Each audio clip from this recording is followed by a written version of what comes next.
it's Kathy, and welcome back to another edition of Tippin' on Tuesday. Today I'm going to show you how to make this card and give you some tips and tricks that I gave everybody at a recent technique class.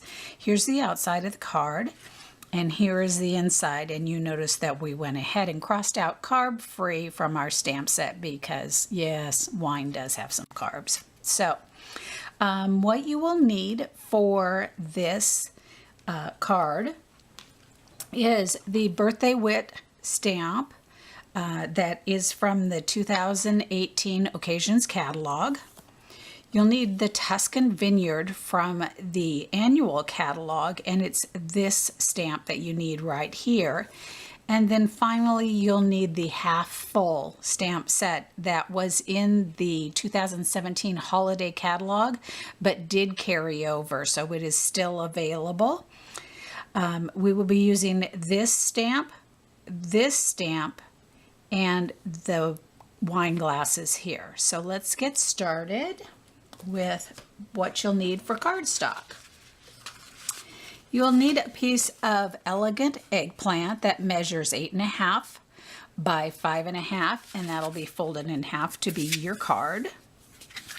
You'll need a piece of Always Artichoke that measures 4 by 5.25, a piece of Very Vanilla that measures 4 by 5.25, and that is for the inside of your card. And then a piece of Very Vanilla that measures 3 3/4 by 5 inches for the front of the card. And then you'll need a small piece of crumb cake that measures 2 inches by 3 inches. You'll also need a 6-inch piece of the 5/8 inch burlap. And you'll need about 24 inches of the linen thread. For inks, you will need the Archival Black, the Elegant Eggplant, and Always Artichoke. So my first tip is for getting these lined up perfectly straight. If you have any trouble with that, here's a really easy way to solve that. I'm going to go ahead and pull up something to stamp on because we will be stamping off the edge a little bit. And this is the front of my card. I'm going to take the little flourish from the Tuscan Vineyard and the Always Artichoke. I want to make sure my stamp is clean to start. I had been working with it, so it's not at the moment.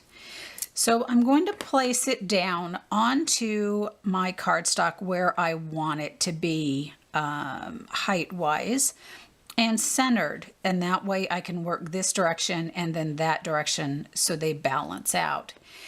I'm going to take the bottom of my block and I'm going to line it up with the bottom of my cardstock here. And let me make sure I stay out of the camera. And then pick it up. And now when I ink it, I just line up with the bottom of my cardstock. And then move over and again line up with the bottom of my cardstock and come back over here and line up with the bottom of my cardstock. And now look at how they're perfectly in a row. And I'll be repeating that on the inside piece as well. So we'll do that real quickly. So just remember, line up at the bottom of your cardstock.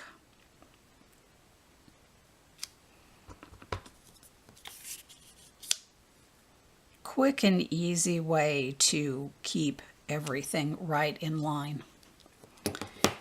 So now we'll do some other stamping on these with the Archival Black. I'm going to take my crumb cake piece and stamp the, I don't know what you'd call this image, the sentiment, I guess. So I'll go with that. And I'm going to stamp that in the center here. Set that to the side. And on the front one, I'm going to stamp the line of wine glasses right above the flourishes. And it's okay if they are not perfectly lined up here, because this piece will hide that. And then finally, we'll come back here with the inside and do the large wine glass, just like that. The final thing to stamp is the sentiment on the inside. This is one that has this solid background, and a lot of times if you just if it's brand new, or if it hasn't been inked at all today and it's nice and clean, you may not get a real good image. And so what I tell everybody is to go ahead and ink it up and then set it to the side with that ink on there, and that ink will dry a little bit on there. And that then allows you, when you go back the second time and re-ink it again, to get a little bit thicker of a layer of ink on there. And you're going to be have better success on getting that piece all the way stamped without those little shadowings that you sometimes get. So I'm going to just press firmly on that, and look at that. See how beautifully that's stamped? There's no light and dark to those solid areas here. Okay, and we'll go ahead while we've got it out, and our carb free, we're going to just take our basic black marker, and we're just going to cross out the carb free, just like that. Okay. So now we need to do the coloring of our pieces. And if I use a marker, it's going to be too deep. I really want a light brush stroke type of image like this. And so the best way to do that is sponging, but this is very difficult to try and sponge. So if you take a piece of old cardstock and stamp your image and then cut out those pieces, and you want to cut out to the outside edge of the stamping because of the height. And so I'll take this one, which is just the leaves, and I used an 1/8 inch hole punch to start it, and then I just came around with my snips and slowly cut it out. And so I'll line this up with the leaves here and get out my Always Artichoke ink and a sponge dauber, and very quickly. Now on this crumb cake, you don't want to lay down too much color, otherwise it'll get too dark. Just very quickly go like that. And then I'll come back with my elegant eggplant. And I've done another one of these that has the grapes cut out. So I'll line that one up. And once you do this once, you can save these little templates in with your stamp set, and you don't have to ever do it again, but you can use anytime you want. And sometimes you just need to adjust it a little bit and move it down to get these outside edges. But there, isn't that cute? And then we'll come over and do our wine glass on the inside real quickly. And now that I'm on the vanilla, I can put a little bit more color on there. But look how quick that goes. And it's done beautifully. And then we'll come over with our wine glasses and do them. Oops. Don't want it to slide.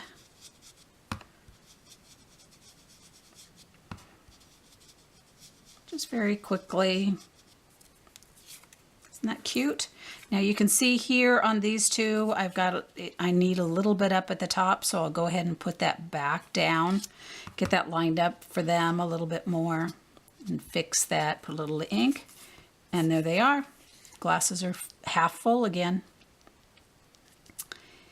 And come over to this side and do the same thing. And there, they're all done. So now we can assemble this card. Get my inks out of the way. So the first thing I want to do is take that baker's twine and wrap it, leave a tail here and wrap it around here twice, and then tie a bow. Now, I don't know about you, but I'm not great about getting these bows tied. I'm a pretty good bow tire, but I don't get these type nice and tight usually against the card. And so I'll show you a trick for that. So tie your bow just like that, and you'll see now it's real loose. Just turn around to the back side and cut it. And then take some tear and tape.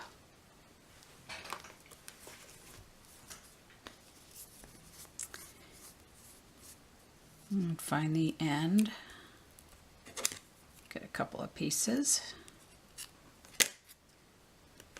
And place that one down and hold it down. Now you can pull these nice and tight.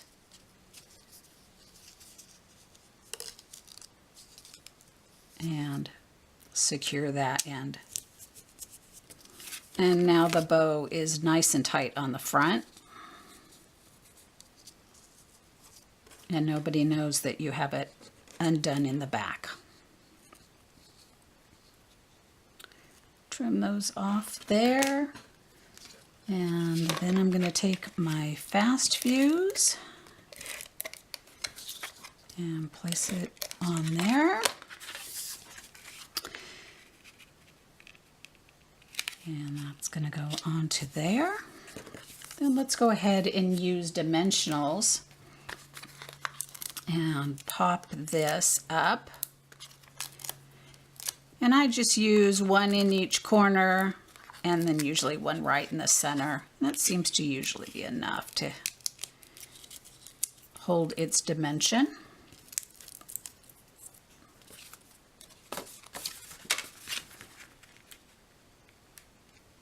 Place that on the front of my card. And then I'm going to fussy cut this. Yes, we have to do some fussy cutting. Now, if you're not good at fussy cutting, the one thing you want to remember as you are fussy cutting is you want to move your paper, not your scissors. Hold your scissors in the same angle and location and move your paper. And that gives you better control to fussy cut. So we'll just do this real quick. And you can see how I can stay right around there without problem because I'm not moving my scissors, I am actually moving the paper.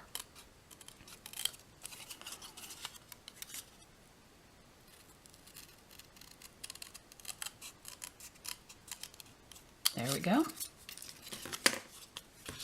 And a few dimensionals on it.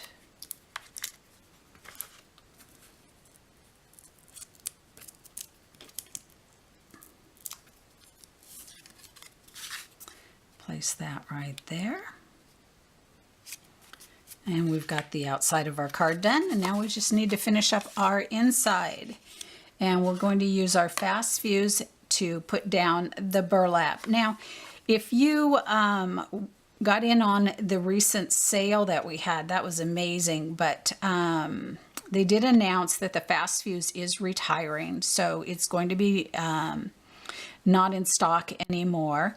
But if you do have it and you're having any trouble with it, one of my downline had made a comment when I was trying to teach everybody how to use it, and it made all the sense in the world to me. And everybody I know that's doing it, trying it with that in mind, is having no problem at all. The first thing is you want is a light hand, so you don't want to press real hard. And so we're going to go ahead and pull down. And when we get to the end, we're going to work from the wrist, and we're going to not even lift up at all. Do not lift up at all. Just turn your wrist this way towards your body. Just a quick little snap. So ready? Just like that. Takes it off. Your fast fuse stays in line where it's supposed to. And you can place that down. We'll come back around here and you can watch again. I'm just going to flick with my wrist just a little bit, and it's underhand. Don't go that way because you will lift up and you'll take that little bit of adhesive with you. So you stay down and you go underhand and it takes it away. So now that it's retiring, we'll all fall in love with fast fuse. Okay, so then we'll finish up by laying this down. And again, you can see I just turn my wrist and it comes out just right every time. And we can place that inside our card here.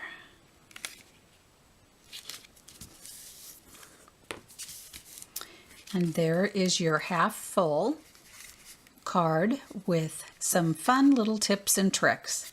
Join me next week or in the weeks to come with another edition of Tippin' on Tuesday. Have a great week.